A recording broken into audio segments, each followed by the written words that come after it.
my friends, and welcome to our 2026 gaming PC tutorial, sponsored by our friends here at Micro Center. 2026 is an interesting year to be building a gaming PC. However, we're going to give you a full tutorial on everything you need to know. How to choose components, what all of those components do, how to put the entire PC together, install Windows, you name it. So let's get started.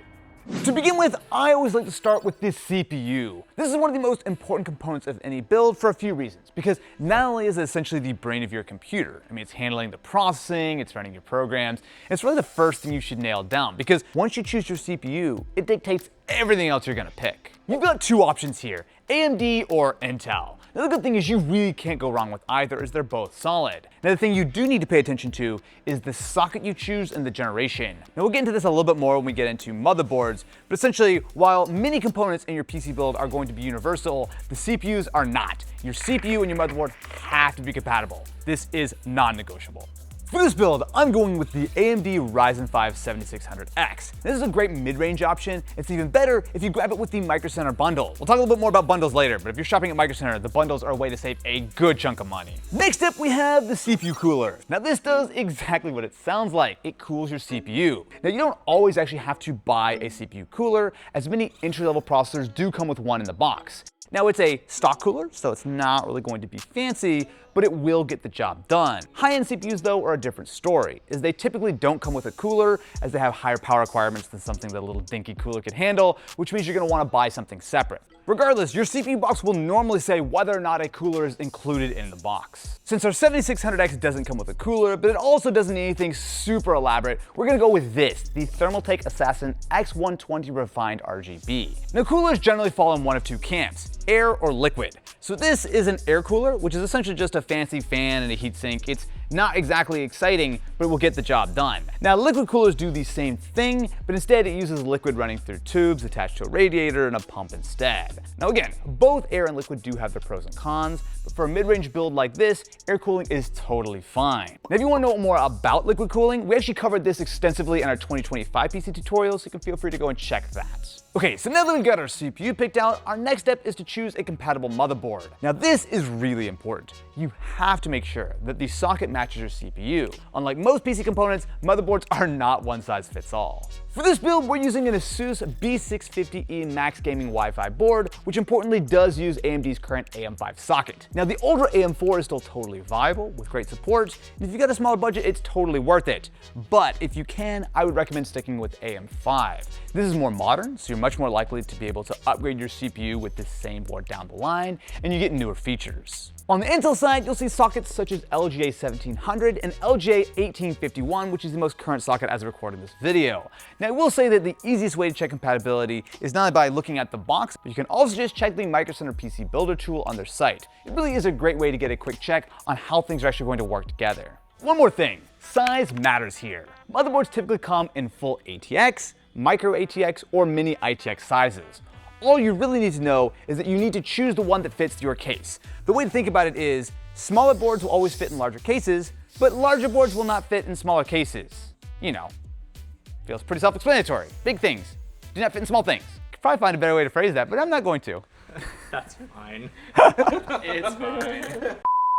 So here's the thing about RAM. It has gotten a lot more expensive in 2026. And that is because the RAM shortage is real. And unfortunately, it's probably not gonna be getting better anytime soon. So you just need to be aware that you might need to be a little bit flexible on what's actually in stock when you're shopping. But the good news is your motherboard has already made some decisions for you. For example, because we're going with AM5, it means that we have to go with DDR5 memory. This is the current standard. And if you're building with something like AM4, for example, you'd be using the older DDR4, which is normally more affordable.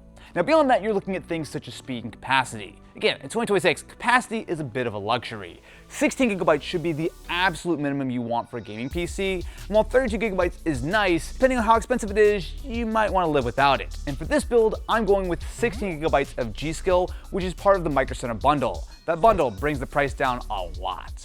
So if RAM is short-term memory, storage is the long-term stuff. This is where all of your programs, your photos, your videos, games, everything lives here. The biggest difference between types of storage is the speed. So you can still opt for something like a mechanical hard drive. These are great for giving you a lot of bulk storage. However, I will say, I want to be really clear about this, You should not install Windows to a hard drive. This is great as like a secondary drive, but you do not want to run Windows on it. Trust me, it is so much slower. At a minimum, you want a SATA SSD for your build. This is something like 10 times faster than a hard drive. Again, hard drives are great as a second device, but you want to install Windows and programs on an SSD. Then there's NVMe storage. These little guys look like smaller RAM sticks, and they are fast. Top tier NVMe drives are something like 60 times faster than a legacy hard drive. 60. I'd say almost anyone building a new PC in 2026 should just default to NVMe. And for this build, we're going with the 1TB Crucial P310. And now we get to the fun part, the GPU. Now the graphics card is the single most important component for a PC when it comes to gaming.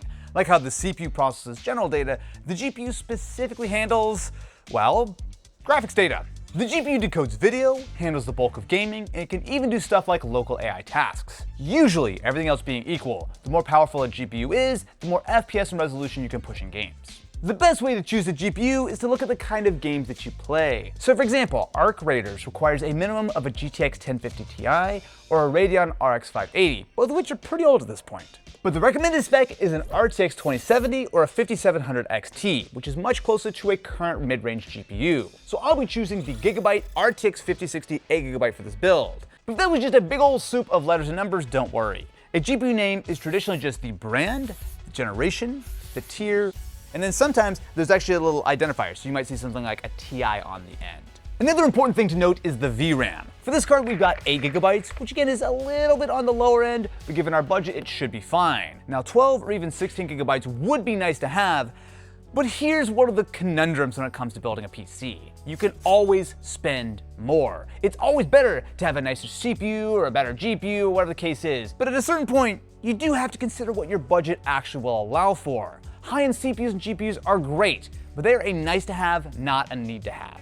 Next up, we have the power supply. This is one of the most important components of your build. The power supply is a component that takes AC power from the wall socket and converts it into stable DC power for the PC. So while this is not going to directly give you more FPS like your GPU, it is one of the most important components. Do not skimp out here. Firstly, you should choose a power supply by calculating the total power needs of all of the components so far. This is another area where the Micro Center PC Builder can come in handy, as it will tally all the different components you have in your system and recommend roughly what kind of power supply you need. So for our system, we should be around 400 watts, with the GPU being the most power-hungry component. However, you'll always want a little bit of extra headroom for future upgrades or for the longevity of the power supply. You'll also see the recommended power requirements from your GPU. So for example, with our Gigabyte 5060 we picked out earlier, that recommends a 550 watt power supply.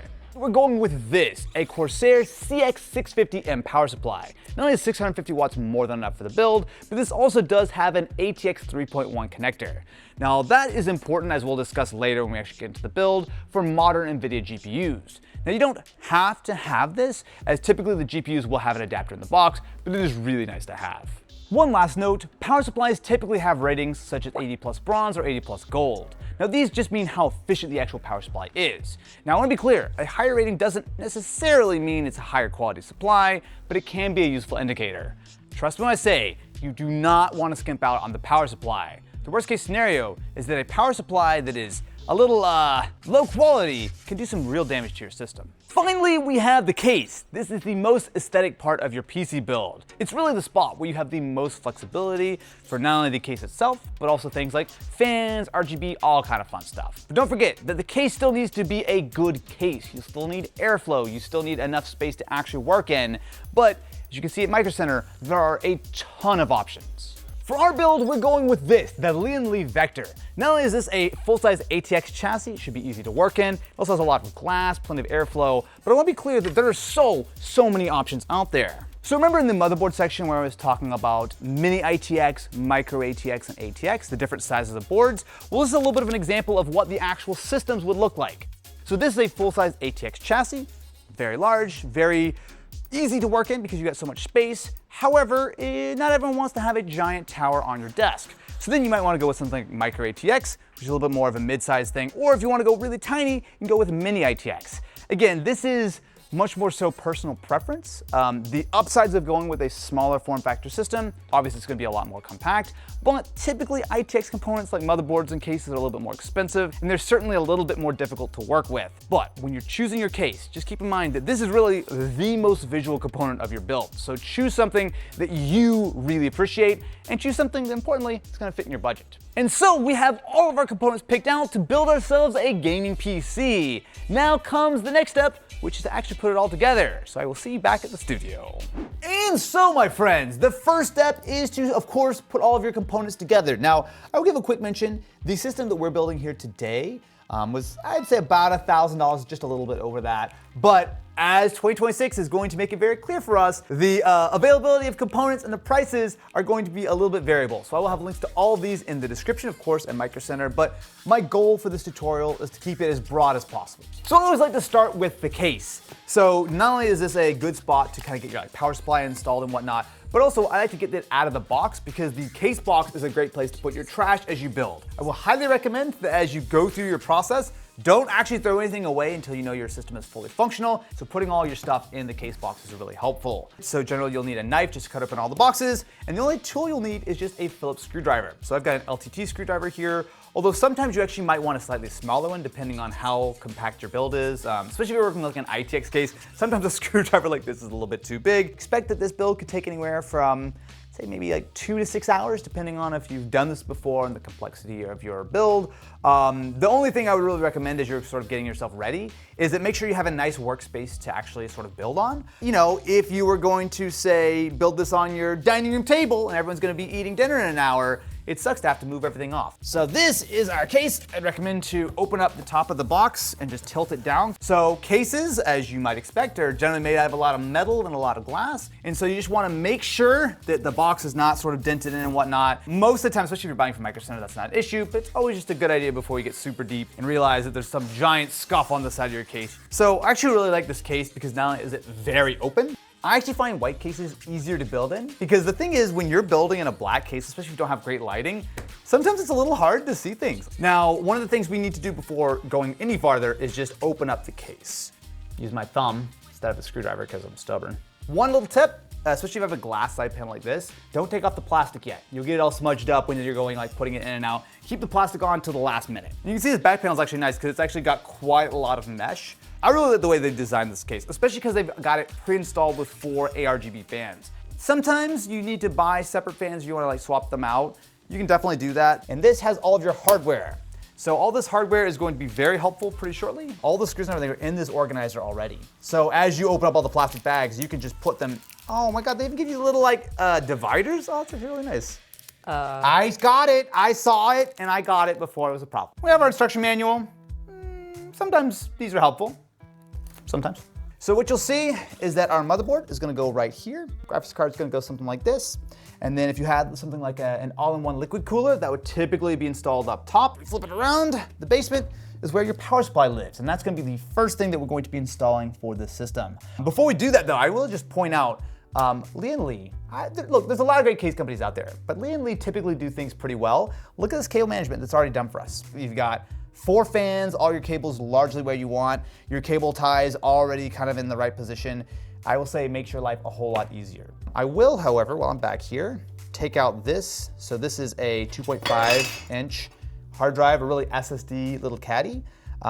Put this off to the side if you ever want to use this, but I will say that if I'm not using a SATA drive, which I'm not for this build, I'm gonna get out of the way to give myself a little bit more space to run cables in the back. So, I'm gonna start out by unboxing our power supply. Now, power supplies are generally pretty much all the same thing when it comes to installing them. There are a couple of types of power supplies. So this one is what's known as a semi-modular, and I'll show you what that means. If you look at the back of the power supply, you'll see that there's this bundle of cables that are already attached. They're basically betting that you pretty much need all of these. However, if you need extra cables, you can plug them in here. And we should see right here some extra cables. The idea that why you wouldn't want to plug these in initially is that imagine all of these cables having to get squished in the bottom and the side of your case. Generally speaking, I only plug in the cables that I know I need. You can always add some more stuff later. But before I fully continue, I will point out that in the power supply box, you're gonna see not only your actual power cable, which is gonna come in handy, you'll also see 4 little screws.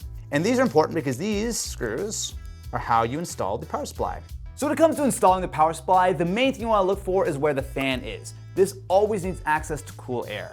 Now the vast majority of cases these days are going to install the power supply on the bottom. You'll see right here there's some mesh, so that will always give it some access through the bottom of the case. Now as we go to slide this in, I will kind of show you what I meant about the modular and semi-modular stuff. You'll see I've got all these cables sticking out the side. So the other types of power supplies you can consider would be either a fully modular, which means that every single cable is, optional, so you can plug in only the things you want, or on the lower end there's non-modular, so you're just gonna have all those cables. Again, this is more of a preference thing, so you can see here that while some of these cables will be run up through the system, some of these are just gonna have to be sort of tucked in this sort of area. So looking at the modular connectors that I do have, the one thing I do want to do for our RTX 5060 is plug in our 12-volt connector, which should plug in like this. One thing to note with the modular cables, make sure they're fully seated, especially with something like this. I mean, this GPU cable pulls a lot of power. Just gonna slide our power supply into the bottom of the case, and we're gonna line it up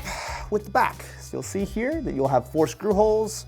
If I slide it over just a little bit, we should have it right there. This is the part of the tutorial I always like to talk about. You wanna do it in a cross pattern. You always wanna start on one corner, get it just a little bit tight, and you wanna go to the opposite corner. The idea here being that you're putting even pressure as you're installing a component, and our last one we will tighten all the way down, and then we'll go back around and tighten everything else up. With that, we have a power supply installed in our case. So actually what we can do is we can set the entire case off to the side right now. Grab yourself the motherboard, CPU, RAM, SSD, as well as your CPU cooler. Because what I like to do is put this all together outside the case on the motherboard box, and then once it's all put together, put the entire thing in as a single unit. Makes it a lot easier. Before we actually build with this, I do want to give you a quick tour of what is on a motherboard. You can see a lot of this stuff much easier outside the case. Once you put it in the case, especially if you've got a black case, sometimes it's hard to find some of the smaller connectors. So I always recommend to take a little bit of a look before you install. So you'll see we have our motherboard itself. Now it does ship in a little anti-static bag. One little note, motherboards are a little sharp. So you see all these little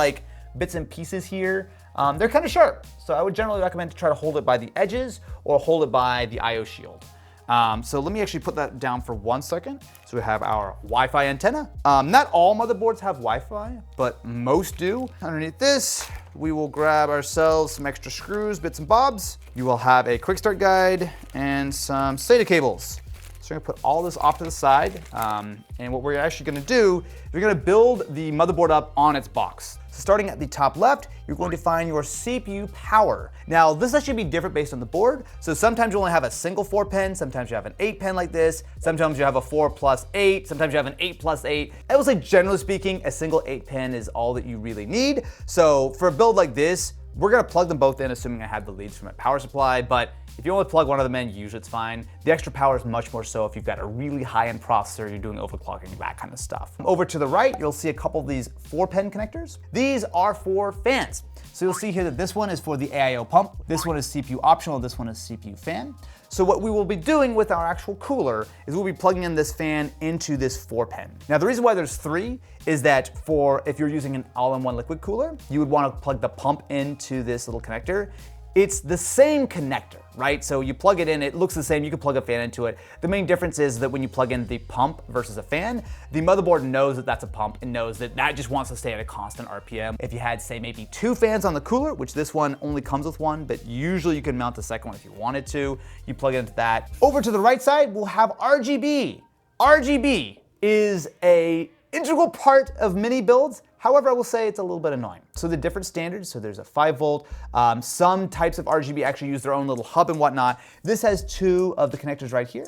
So what you would do is you would plug in things such as RGB strips. Sometimes you'll be plugging into fans and whatnot. This big chunky connector right here is our 20+4-pin. This provides the main power for the motherboard. So while the CPU is directly for the CPU, the 20+4 does everything else essentially. And this is actually probably a good time to mention that while you plug things into your motherboard and throughout your PC build, don't be too concerned about getting it wrong. And I say that because most of these things are designed to only fit in one way, right? So if I try to plug this one in backwards, it just won't fit. For example, with the 4-pins for my fan headers, there's a little notch so it only goes in one way. I would just generally recommend that if a cable is really fighting you, double check that it's in the correct orientation. Right below the 20+4 is our USB 3 header. This is going to vary based on your motherboard and your case. So for our motherboard, I believe we have both USB-A and C on the side. It depends. Some cases don't have USB-C. Hell, some motherboards don't even have USB-C at all. I will point out my SATA ports. So if you look over here, these little gray guys, so there's 4 ports on this board. So there's 2 on this side, and there's 2 on the bottom right.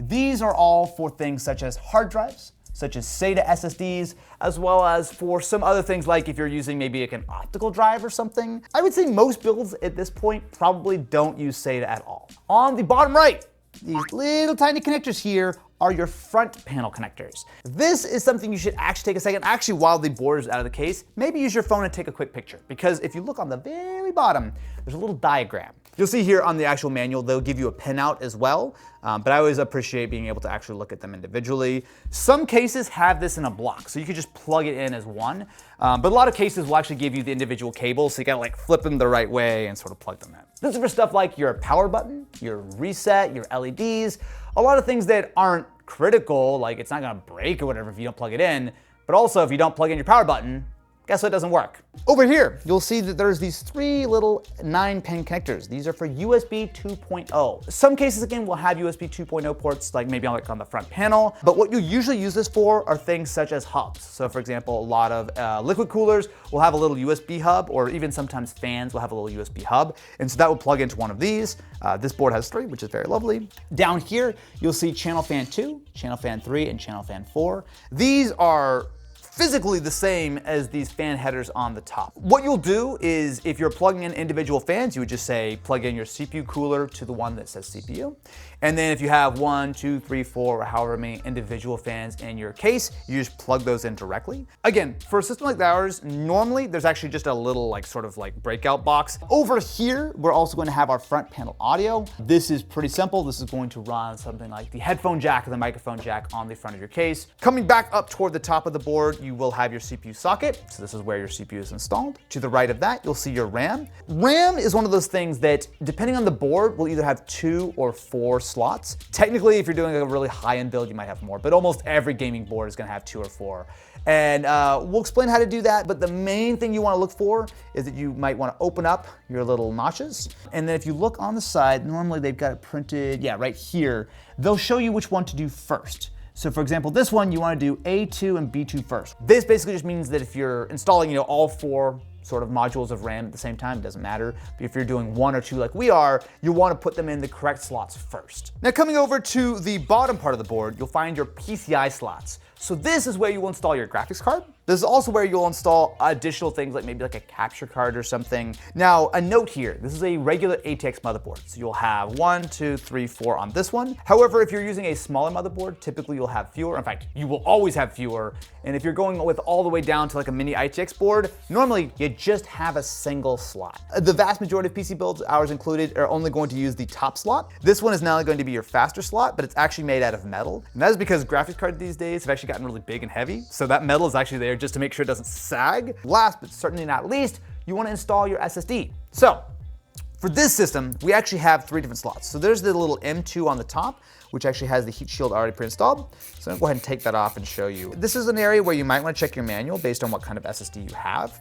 So because we have a regular NVMe SSD, that is gonna go directly into the slot. So you'll see here that it will plug into this connector right here. But what you will also see is we have another one right here and a third one right here. And sometimes boards even have a PCI slot hidden on the back. This one does not. Generally speaking, the topmost slot is the one you want to populate first because that's typically gonna give you the fastest speeds. Sometimes one of the other slots also might support something like a SATA drive. Last but not least, we have our ports. So these ports are going to stick out the side or really the back of your case. Different motherboards will do this a little differently. This one's very nice because it actually has a pre-installed IO shield. A lot of the times that shield will actually come in the box, so you actually have to like shove it into the case. I'll show you some B-roll of an older system we did like that. Thankfully, most systems had that pre-installed, so when you install the motherboard, the ports are all sticking out the back. But you're talking about stuff like your Ethernet, your Wi-Fi, USB, all that kind of stuff. Once you're feeling good about everything that's on your motherboard, it is time to install our processor. Now, installing a CPU, I will freely admit, is one of the scarier parts of a PC build, because even though it's very simple to do, most of the time when you're installing things, you really can't mess it up.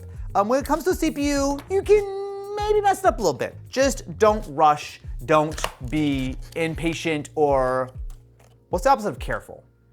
Uncareful? Stupid. Reckless. Reckless. Here is our Ryzen 5 7600X. Great rule of thumb, hold it by the corners and the edges. Don't touch the gold bits. So this is an AM5 based processor. So what you look at on the bottom here is there's that green line and all of these little individual gold connectors. This is what actually connects your CPU to the motherboard. Now, when it comes to modern Intel CPUs, it's the same thing. But if you're using an older AMD CPU, such as like an AM4 chip, instead of having all those pads, you'll see a bunch of pins. No matter what kind of system you're working with, there will be pins either on the motherboard for Intel or modern AMD, or for an older AMD, you will have those pins on the CPU. The reason I say this is that pins are tiny and fragile. Once you bend those pins, you can bend them back, ... question mark. Be careful. So when it comes to installing your CPU, if you flip it over, you will see a little gold triangle on the top left. There's going to be a corresponding little triangle on the top left of the socket. Now, as we install this, what I'm gonna do is I'm gonna hold it by the corners. I'm going to gently place it directly into the socket. Do not force it, do not push it, let it gently rest into place. Now, if it has been done successfully, you'll see that it has evenly sort of lined itself up on all corners. If you like, you can take a finger, give it just a little wiggle to make sure. It's obviously totally locked in there. And then from here, it is super simple. You want to take your little retention bracket, you want to put it all the way down, making sure that it is fully seated. Now, this plastic piece should stay, so you'll see it pops out. The only time in this entire CPU installation process you want to use force is right now, with the CPU already done. So this arm, give it a little bit of pressure. You see it's not really going to go down. So what you need to do is give it some actual beans, and this little thing will pop off, and then you want to put it all the way underneath this arm. Congratulations, my friends. You have now installed yourself a CPU. See what I meant when I said that this is not only incredibly simple, but also a little bit scary? When it comes to RAM, I'm going to install RAM from 6 feet away. Whoop. Nope, don't do that. So this is, again, very simple, and unlike the CPU, you really can't mess this up. So something that is a little bit unusual compared to my normal builds is you'll see we only have a single stick of RAM. So this is 16 gigabytes of G.Skill's DDR5. This is at 6,000 megatransfers. Now, normally I would suggest buying your RAM in factors of 2, right? So you want to get 2 sticks or 4 sticks.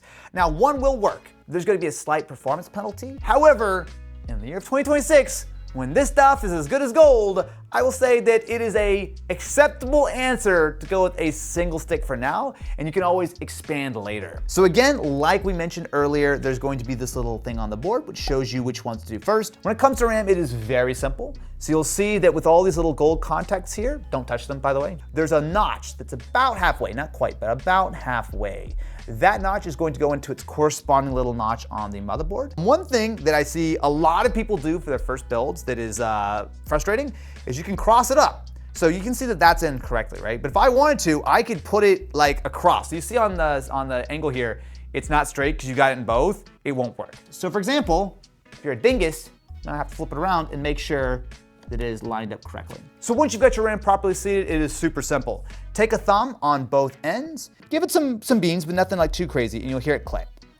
1 and 2, boom, that is it. Now again, if we had more RAM, we would populate this slot. The only thing I'll mention here is that because we're working with a larger board, when it comes to a smaller form factor system like an ITX build, that typically only has 2 DIMM slots. So just something to keep in mind if you want to keep that sort of upgradability down the line. But with that, we have our CPU and our RAM fully installed. Next up, we've got our SSD, which is a Crucial P310. Now because this is an M2 drive, it is incredibly easy to install. I will say if you're installing a SATA drive, you actually normally wouldn't do that right now. The main difference is that because this M2 drive goes directly onto your motherboard, I like to do it before you actually install everything in the case. I'm talking about this being a little tiny dude, I'm not kidding. So this will fit in pretty much every single PC build ever. If you're gonna be working on something like a Steam Deck or a handheld, typically they're a little bit smaller. As you can see on the motherboard down here, you actually have different slots based on how long the actual SSD is. You can see that it lines up with the 2280. 99% of PC builds are gonna be using a standard M2. And like we mentioned earlier, what you wanna do is you wanna install it in the topmost slot because that is typically going to give you the fastest speeds. On this board, that is a PCI 5 X4. So you'll see that kind of like with the RAM, there's a little notch. This way it's probably about like 3/4 of the way down. So essentially there's power and there's data. So that means that you can only put it in one way. So if I try to put it in upside down, you'll see that those notches don't line up. And then to install it, all you really need to do is kind of put it in at just a slight angle. So once you've got the SSD slotted in, there's 2 ways of installing it. So if you look at the little like hardware that comes with your case, you'll see a couple of little screws. You can use one of those screws to just screw it directly in and you can just be done. The only downside is that you actually aren't going to get any extra sort of cooling. So this specific case comes with this little cooler. So this is just really a heatsink. It's a nice to have, not a need to have. Most SSDs don't come with this, but typically your motherboard will. It will just help to keep the SSD temperatures down just a little bit. Now, the only thing you really want to pay attention to as you're doing this is just to make sure that you've got it all the way in. You don't have to do this super tight or anything, especially because if you have any problems with the SSD later, you can always take it back out. And there you go. That is a fully installed M2 SSD. It's super simple. Next up, it is time to install our CPU cooler. Now, I will give a little disclaimer here. While a lot of the things that I'm doing in this build are pretty much the same no matter what, CPU coolers love to be different. And every single one typically goes on a little bit uniquely. So I will give a little cop-out answer and say that you should definitely check the user manual. And again, if you're using a liquid cooler, it's a quite different installation process. But for air coolers, it's usually not too bad. And I will show you how to install this one, which is standard-ish. So one thing I will point out with the instruction manual here is that it actually is going to have some very important information here, specifically around how you install it based on your socket.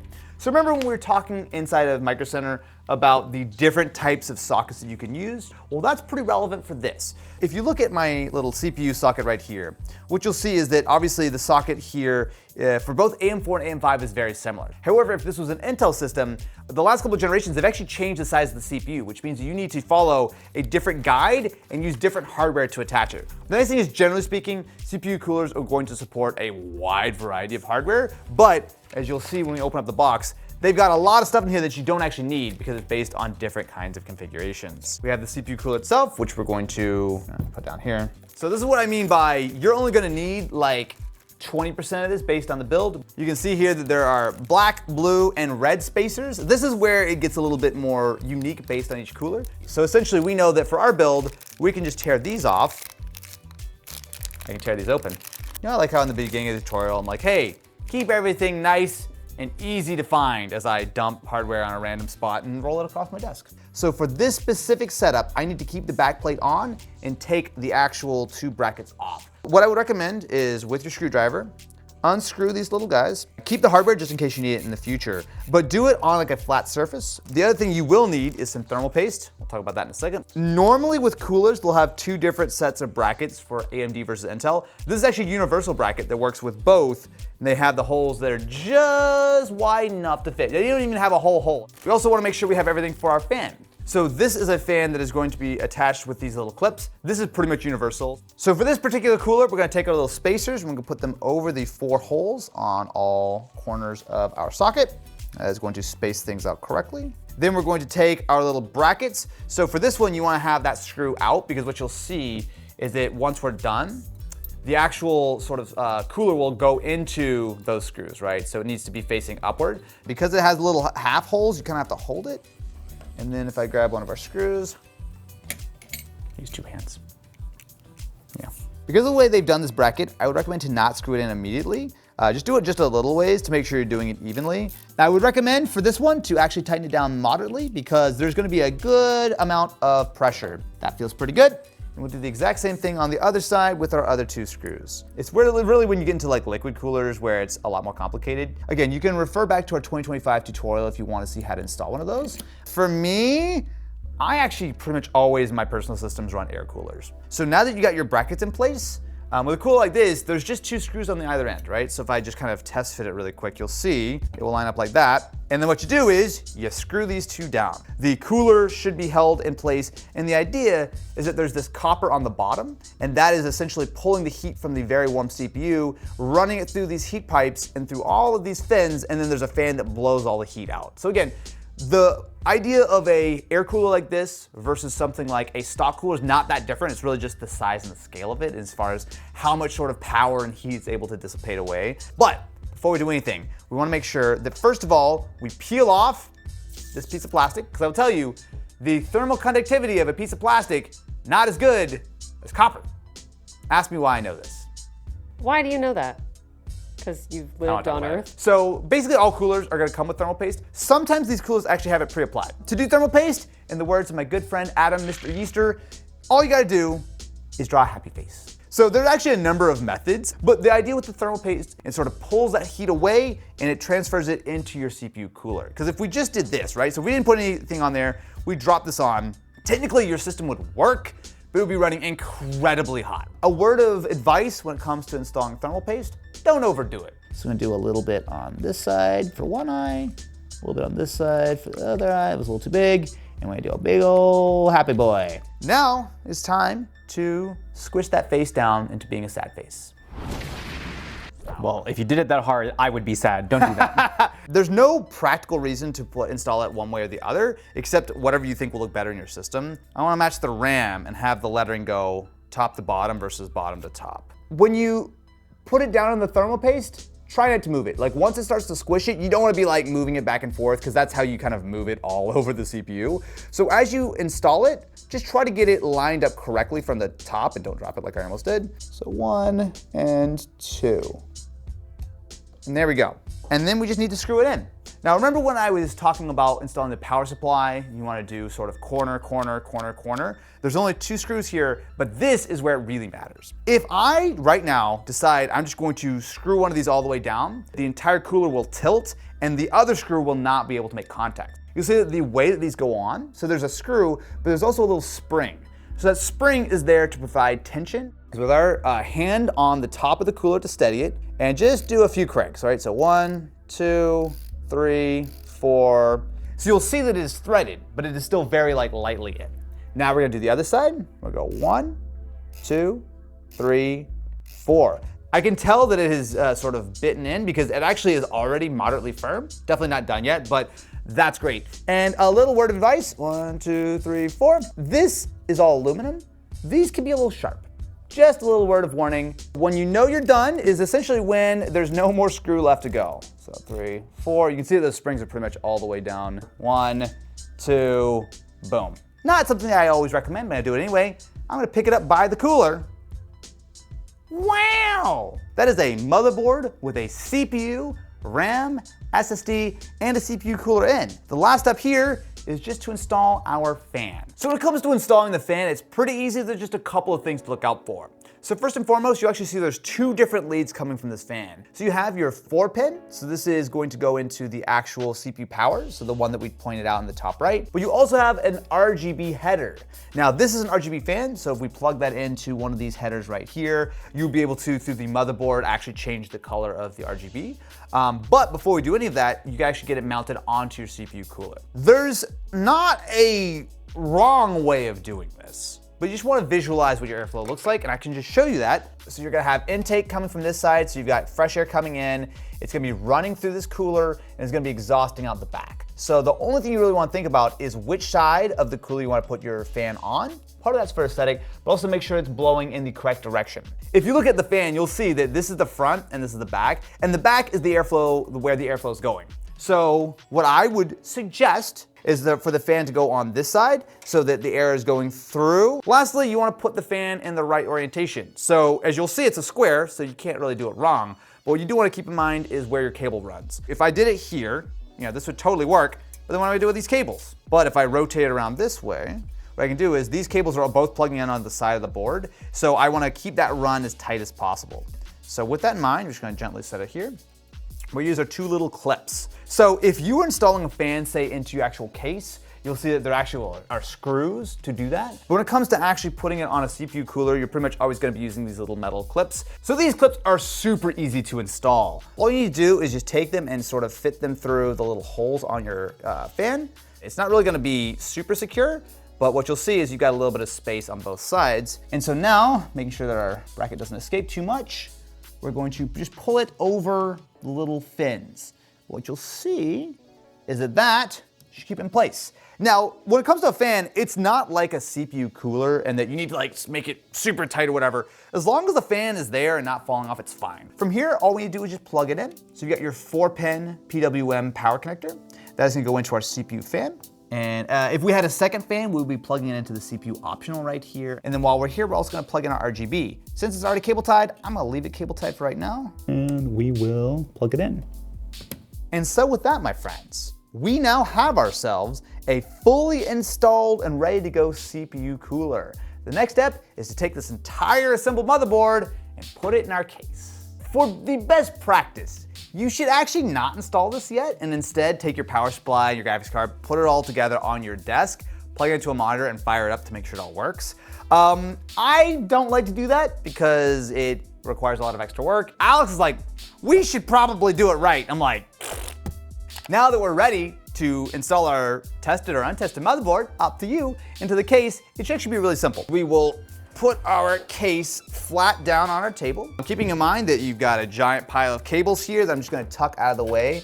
Now, a couple of things to do before you actually jump into this. You wanna make sure that you have your standoffs installed. So you'll see that there's 1, 2, 3 on top, 1, 2, 3 in the middle, and 1, 2, 3 on the bottom. Now, depending on what kind of motherboard you're using, you may either not have any standoffs installed, you may have to move these. If we were using a smaller micro ATX board, we'd probably have to take a couple of these out and install them like over here or something. If you have any question about where you should be doing this, that is going to be in your manual, which I've carefully put on the floor and I'm not gonna go try to find right now. Now, if your case does not come with standoffs pre-installed, which I will say most do, it will typically come in your hardware. What a standoff is, it is essentially a way to mount your motherboard in. You'll see that there are the individual holes. So there's the 3 on the top, in the middle, and on the bottom. What those standoffs do is essentially give us a nice secure mounting point for your actual motherboard. You don't want all of these components touching the actual metal, right? These standoffs are designed to not be electrically conductive, so you're not shorting your motherboard out by. So I'm holding it largely by the cooler. I'm also trying to support it here. This stuff can get heavy. And especially if you got like a really beefy like air cooler, it's a lot of weight. So that's why I recommend to make sure that your sort of standoffs are all in place. And again, if they've already been pre-installed, usually they're in securely, and these all seem to be. Don't rush this. Don't get lazy and like, oh, one screw doesn't line up and you like forget about it. I've never done that, but I've heard stories of people ruining the PCs by getting lazy and not putting a couple screws in. Just, so I'm gonna gently lower it in. Not like a super fragile operation, but once you got it in the rough sort of spot, you wanna pick it up and work it over toward the back of the case. So this is what I always like to do, is to use my IO shield in the back to make sure, especially if there's one that's already installed, you'll be able to see all your ports line up. And then while I'm doing that, I'm trying to look for all of these different screw holes to line up. And because there are 9 different holes I'm looking for, you might have to do a little bit of a wiggle. Some cases will have, instead of having all of the standoffs just pre-installed, it will have one little peg, like usually in the middle. Your case should come with a standoff tool. So it's a Phillips, just regular screw on the top, but on the bottom, it's this sort of little hex. So that is designed to go around the actual standoff and sort of tighten it. As you're doing this, you also want to keep in mind that if it's not lining up correctly, maybe like one of these cables or something is in the way, it's kind of like pushing it up. I'll say though, that's pretty close. You don't have to have it 100% perfect immediately, because once we start putting some screws in, you can kind of give it a little bit of torque, but that looks really good. Before we actually start screwing this into place, idiot check a clock, which is what my watch says every day. Make sure that you're not pinching any cables. Stuff like this, right? So is your CPU fan, your RGB, is that fine? Make sure, double and triple check, that all of your ports are visually free. If you've got the IO Shield pre-installed, it makes it a lot easier. So with our motherboard pretty much as lined up as possible, it's now time to screw it in place. So thanks to Lee and Lee and their lovely little dividers, I've already pulled out the screws I need and I've divided them out. You want this guy. It's sort of the one that has almost like a built-in washer. So what I recommend is start with one of the corners, and we're gonna just screw it in a little bit. So I'm gonna start with the top right, and then push it over a little bit. Again, just fairly loose, you don't wanna go too hard with it. And then as you do the second screw, this is always the one that you'll have to fight a little bit more. I want all of my screws and my holes to line up. Yes, yes, yes, yes, yes, yes, yes, yes, that's great. So now is time to just screw all the rest of them in. And a gentle reminder that while you don't strictly need every screw, don't be lazy, screw it all in. You don't want your motherboard to try to make an escape, trust me. Not that I would know. Now, normally, you pick the case up and make sure it all works, but before you do that, did you tighten your screws? So I'm just gonna go around, just make sure. Yep, see, I had a little bit of an extra turn on it. And then we can say that our motherboard is officially installed, and we can do the big test, which is with flare. pick everything up. So that, my friends, is actually a PC that is mostly built. The next step, before we install a graphics card, which is sort of the big piece de resistance, is to start with cabling. I'm not saying we're doing cable management, because cable management is to make sure that your cables are all nicely and neatly run and you're sort of zip tying things and everything. We want to just get everything plugged in so that when we do put our graphics card in the actual system, we can fire up and do a test boot. So I like to start with our power supply cables first. This is also, again, if you have like a semi-modular or a modular power supply, a great time to idiot check that you have your cables correct. First step is to install your 20 plus 4-pin connector. You'll see that this is that big connector that's gonna go onto the side of our motherboard. For this build, I wanna run it to basically right here. You'll see that for the 20 plus 4, it does have this little clip. So that is partially to make sure you can only put it in one way. It might fight you a little bit because it's gonna be a big stiff cable, but that's fine. We wanna line it up till it clicks into place. That is your first power cable connected. Good job. So next up, it is time to install our CPU power. Now, if you remember earlier when I was talking about the motherboard, different boards have different power requirements. So this one, we need an 8 and a 4-pin. So this is just an 8-pin, so that will plug in directly, but we actually don't need a second 8-pin, we need a 4. However, what's an 8-pin but 2 4s that are side by side? I'm gonna run it in this little cable channel here. So for your CPU power, you wanna run that generally to the top right. If you have a friend to help, this is a great time where you can kinda see if someone can pull it for you as you push it through, but you just wanna get it through. Oh, thank you. I appreciate you. I appreciate you. You'll see again that there's a notch, so it's only going to go in one way. So what I'll do is I will do a slightly awkward bend of this cable. Once you've got it lined up, give it a little bit of pressure, and boom, that's clicked in. And then we will take the 4-pin right beside it, and we will do the exact same thing. Again, looking for the notch. Here, don't worry about that extra 4-pin. Now, we're gonna actually not be doing this, but I will show you that if you were going to be installing any SATA drives, you'll be looking for these. So these are SATA power connectors.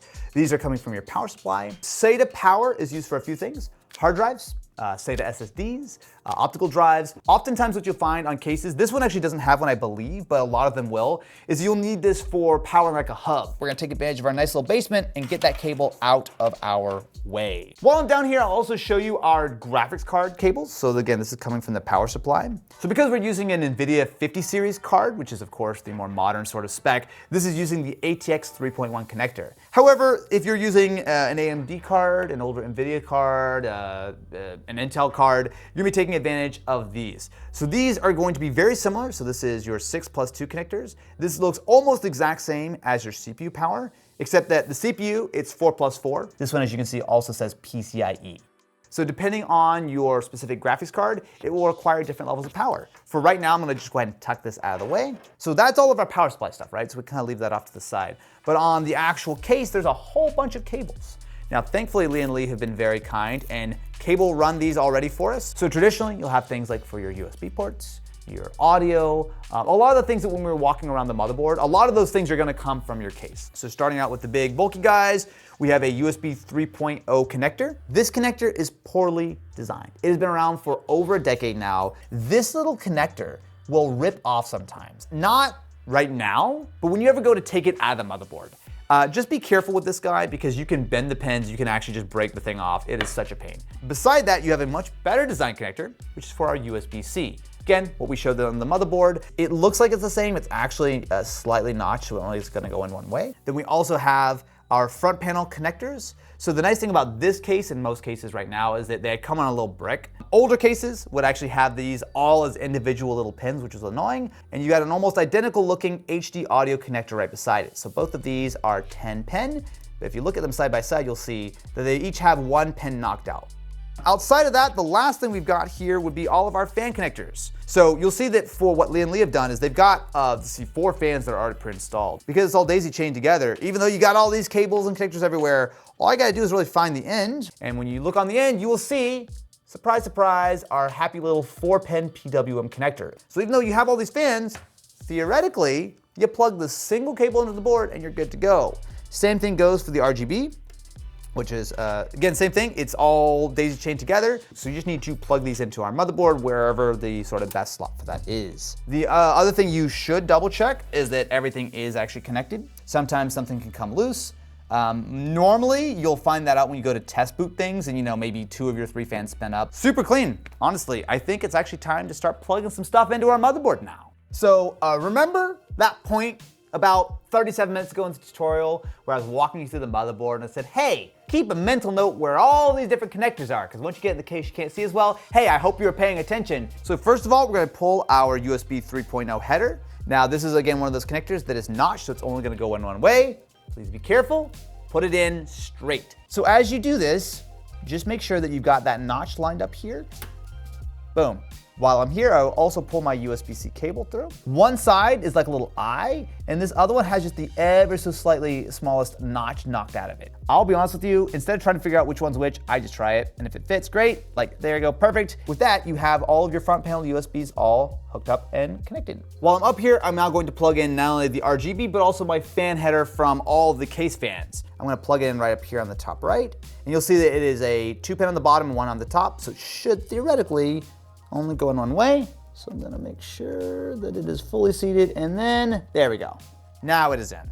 While I'm here, I'm also going to pull my 4-pin PWM. So for my fan header, I'm actually gonna run it to the bottom of the board because we have a couple of ports right here. Doesn't really matter which one of these we plug it into, just as long as it's not like the all-in-one like pump or something. And once you got it, give it just a little bit of pressure and it should get into place. And we tuck the excess cable. So we should have all of our chassis fans connected. They're all daisy chained together, as well as all of the RGB.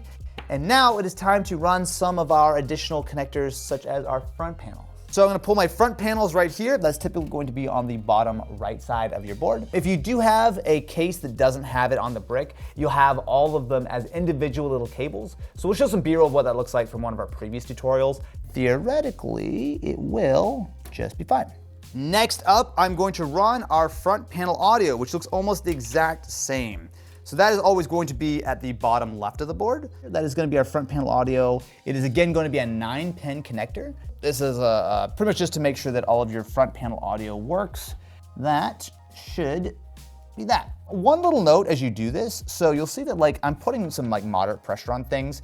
It's easy to like plug a lot of these connectors in and then later on realize something's not working. Just come back through and double check that you've plugged them all the way in. From here, we're actually in really nice shape, but you might notice something missing. There happens to be no graphics card in our system. Now, strictly speaking, you do not actually need a graphics card. If you were building an office PC, you actually generally can use the onboard graphics that are on pretty much all CPUs at this point, short of some AM4 systems. However, we are building a game PC, and that is why it is time to install a GPU. Now you might ask, why didn't we do this earlier? Most GPUs, especially the higher end ones, are massive. Imagine the giant GPU blocking your access to all these cables, right? It's much easier to plug in pretty much everything else besides the GPU and leave this till last. Because this GPU is so small, we could have done it earlier, but I just like to try to make my life easier when I can. Oh, look how tiny it is. So first of all, what you'll actually notice is it has a smaller PCI Express slot.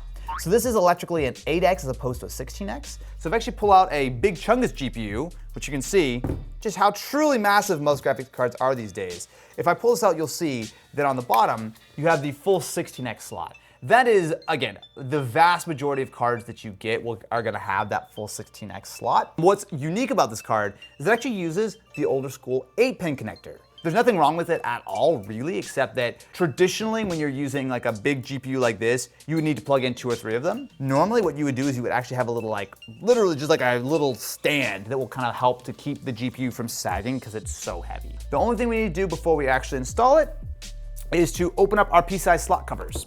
You'll see it's gonna go into that topmost slot, which is gonna be the metal one, which if you look at it, it's actually number 2 and 3. Ultra cheap cases will actually sometimes not have a thumb screw for that, but instead will actually have to be bent off. We'll show you some footage of that. Now don't put these too far away because we're gonna use these to immediately reinstall the GPU in just a minute. So you wanna make sure that your actual PCI slot is lined up with that topmost slot on your motherboard. And once you've got it, you wanna give it a little click. And there you go. What you do need is to take these screws that we just took off and put them right back into place. So this is what's really gonna keep our GPU nice and secure, even though it is a super lightweight little dude, but we'll just screw that into place. We'll be using the washers just because they gave them to us, even though you don't normally need these. The only other thing we need to do now is plug it into power. One of the downsides to this power supply is you'll see that it has this little kind of like pigtail on it. So you have the two 8 pins, even though we only need one. It just means that it's gonna look a little messy because you've got this thing just kind of dangling. Normally I would wanna run it from here, and I think I will. There's not gonna be a super clean way of doing this. Normally a GPU would have the connector over here, which would mean you should be plugging it in like this. But because this card has decided to put it on this side, I gotta run it all the way over here. So we're going to put this 6 plus 2 together. Again, it has a little clip, so it should only go one way. We'll line it up on top, and then we'll push it in until we get a nice little satisfying click. And there you go. Now you see my dilemma in that this does not look great, but with that, we actually have everything good to go. And so it is time to fire up our PC for the first time. So you'll of course need something like a monitor and a mouse and keyboard. I will also mention that it is a great time to not only plug your power supply in, but here's a revolutionary idea. See this little switch on the back that's a 1 and a 0? Flip it to 1. So basically one of two things is about to happen. We're about to hit that power button, it's gonna come to life and come into the BIOS, or we're gonna cryos. Hey! Excellent sign, look at that. Great. Most importantly, you want to make sure that all of your fans are spinning. The fact that all the RGB is on is excellent. Your graphics card will typically spin up for a second and then spin back down. I couldn't even finish my sentence, we're already into the BIOS. Normally, that actually takes a minute or two. With everything up and running, we're gonna go ahead and push Y. Also, with that many fans, I feel like I'm sitting in front of like a giant box fan. That's a lot of airflow. Push F1, and boom, we're already up and running. So at this point, you can give yourself a massive pat on the back. However, you're not done just yet. As you can see, we're into the BIOS, not into Windows, because we've not installed an operating system. So the BIOS is the basic input output system. That's what BIOS stands for, right? It is the most core fundamental part, I'm getting a nod here, it's the most fundamental core part of your computer, and that this is where everything from like your memory, your SSD, your CPU, everything is sort of being acknowledged and sort of put together on a BIOS level. Strictly speaking, you do not need to update the BIOS. However, now that we've got our system up and running, I would highly recommend to do that. So especially when it comes to like an AMD board, sometimes over time they'll release new BIOSes that will support like the next generation of processors. It'll also have security, some performance implications. So you'll see that we do have our Ryzen 5 7600X. We do see 16 gigabytes of memory, and you can see that we have the single DIMM, which is correct. If you had 2 or more DIMMs, you want to make sure that they're all showing up correctly. And then you also can see on the storage, we do have our 1 terabyte SSD, which again is all good. Now, if anything is not showing up correctly here, this is a great time to power the system down and double check. From here, all we need to do is start the updating process. So what I would recommend is on another computer, grab yourself a USB flash drive. The exact instructions are gonna be a little different based on every single manufacturer. So when it comes to ASUS, pretty much always if you just Google the name of the motherboard and go to the support page, they'll have like a BIOS and they'll show you what number it is. So we're on BIOS 3222. Alex, what is the most recent version of this BIOS on the ASUS site, do you know? 3602, which came out in November of 2025. Yes, so a dramatically newer BIOS. What we'll do is we'll plug this USB into the back of the motherboard. A lot of systems will actually have a specific port for this. So this one actually says BIOS on it. I don't know how important that is, if I'm honest with you. Sometimes you gotta restart the actual system before it sees it. In fact, I assume it will probably be the case here. Oh, no, it doesn't. It immediately sees it. Lovely. Hit OK. Yes, I do want to read the file. And then you just gotta be patient. So one thing to note as your BIOS is updating, and this actually applies to all computers, don't unplug it. You can actually like break your motherboard a little bit. Treat it as if the wind blows the wrong way and your computer turns off, it would be very bad. Anyway, I'll see you in a few minutes once this is all done. So with our shiny new BIOS all up and running, there are a couple things we want to do before we start cable managing and actually installing Windows. The first thing is to optimize our RAM speed. So by default, you'll see here that the RAM is running at 4800 megatransfers. Now that is the base speed of DDR5, that's what's going to run out of the box. However, we're going to turn on Expo. Now, if you're using an Intel processor, you're gonna be looking for XMP. It's pretty much the same thing. This is just going to automatically overclock your memory to whatever speed it is designed for. You also might want to turn on your resize bar feature. So right now it is already on. Sometimes this is a little bit buried in the BIOS menus. What this means is it allows Windows to have a little bit more flexibility when it comes to doing memory management. Generally, it will give you just a little bit more performance in gaming. Now, there's some other stuff you could do, like you can go in and adjust your fan curves. If you hit F7, you can see that for this ASUS BIOS, you have a bunch of options in here. Honestly, you don't need to deal with any of this.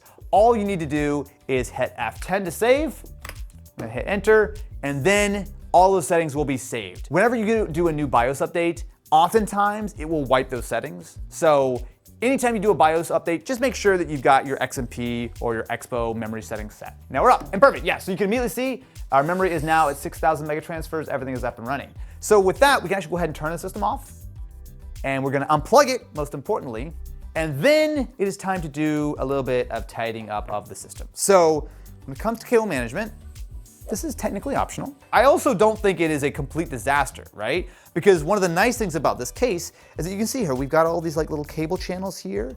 We've got them over here, we've got them over here. I would actually say most of what we need to do is literally just tucking cables inside of these little cable sleeves. So I will not bore you with the details of that. Clean things up, get it all tidied. You're also gonna wanna put the case back together. And then it's time to install Windows. And so, my friends, with our case mostly set up, ready to go, we are ready to begin to install Windows after the most important test of your dexterity and patience. Oh my God. Not only does it mean you're not gonna get it all smudgy, but it's a happy little surprise, a little reward. First of all, we're actually gonna go ahead and plug this into the internet one way or another. So this one actually has a Wi-Fi antenna, which we can just stuff up here. Or alternatively, you can also use Ethernet, which is what we're gonna do just to get faster speeds. Again, most motherboards do come with Wi-Fi these days. Now, before we fire up our system, you're gonna wanna install a copy of Windows or potentially Linux. Now, of course, if you want, you can actually buy a copy of Windows directly from Micro Center, and it will tend to come on a USB. The only thing is, I don't actually like using the USBs that come in the box because those are usually a little bit out of date. You actually can go, and Microsoft has a tool where you can create your own Windows 11 installation media, and that tends to be a more up-to-date copy of Windows. You're gonna wanna plug this into a USB 3.0 port on your system to speed things up. There are other options out there. We've done some videos on Linux recently. Linux has gotten dramatically better over the last few years when it comes to gaming. It's up to you, install whatever operating system you like. But for the purposes of this tutorial, we're gonna show you how to do it with Windows. So we're gonna go ahead and plug our system back in, fire it up, and with our USB installed, it should automatically boot from that. If not, if you have any problems with that, open up your BIOS and you can manually choose your USB to boot from. Normally it's gonna be either the F2 key, the F9 key, or the delete key, and you just wanna like spam that as it boots, right?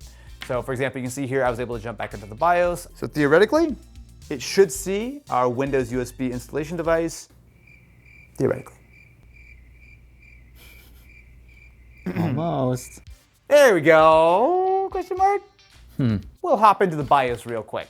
So you'll see that there is just a USB flash drive in here, so if we hit that, it should begin to boot into Windows, at least for the installation.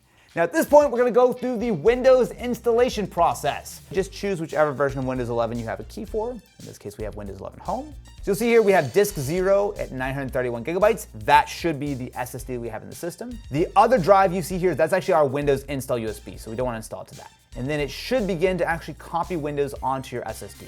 Now I will say that once you get into the actual setup screen, you do need an internet connection and you do need to actually log into a Microsoft account. There are workarounds if you don't want to deal with that immediately. However, they've patched some of those out. Generally speaking, just let Windows 11 do its thing, and once you've gotten through the setup screen, we should be into our desktop.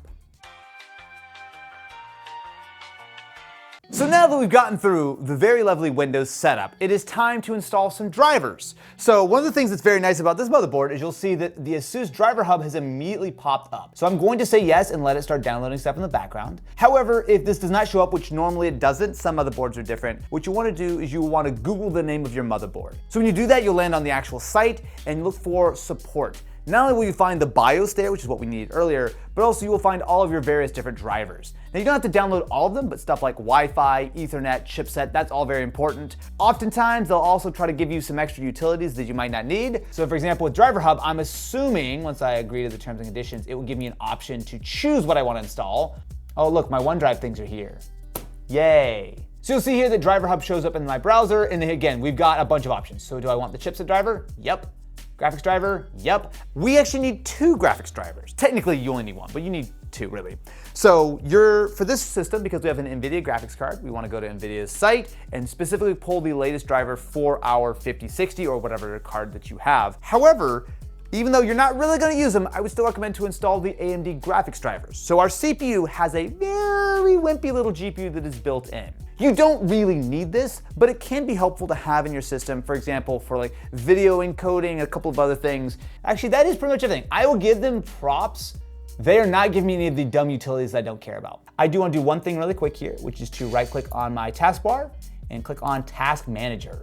What we'll see is that, of course, we do have our Ryzen 5 7600X. We do have our 16 gigs of RAM. We do have our 1 terabyte SSD. You got your GPU showing up as well. You already looked at that in the BIOS, but it's always nice to double check that everything is showing up correctly inside of Windows as well. So Windows pulled down an NVIDIA driver for me. It's a driver from June of 2025. What I would highly recommend is, even though this technically functions, go to NVIDIA's site or AMD's site or whatever and actually download the most recent version. While drivers aren't the most exciting thing for a graphics card, they're actually very important. So typically when a new game comes out, there will be a day 1 graphics driver update, which will specifically optimize performance for COD 10. COD 10. We're basically done at this point. So once you have all your various drivers installed and ready to go, the last thing is to run Windows updates. If it's fairly modern, you might only need to do an update or 2. If it's a little bit older, you might have to go through the restart cycle a few times. This process can take a little while based on how fast your internet is. But once you're done, you have successfully built a gaming PC. At this point, it is all the fun optional things. Install yourself some Discord, get yourself Google Chrome going, download Skype, rest in peace, and enjoy, my friends, your brand new gaming PC that you built with your own 2 hands. You did it! Good job! If you enjoyed, make sure to subscribe to the channel and ring that ding-a-ling button. And huge shout out to Micro Center for sponsoring our 2026 gaming PC tutorial. We'll have links to all the components we used in the description, as well as links to things such as the Micro Center PC Builder to help you pick the actual components and whatnot. But thank you very much for watching, my friends. Enjoy your brand new PC, and I'll see you in 2027. Well, actually in like the rest of this year too, but you know, we'll do another tutorial next year when we build a better PC or something.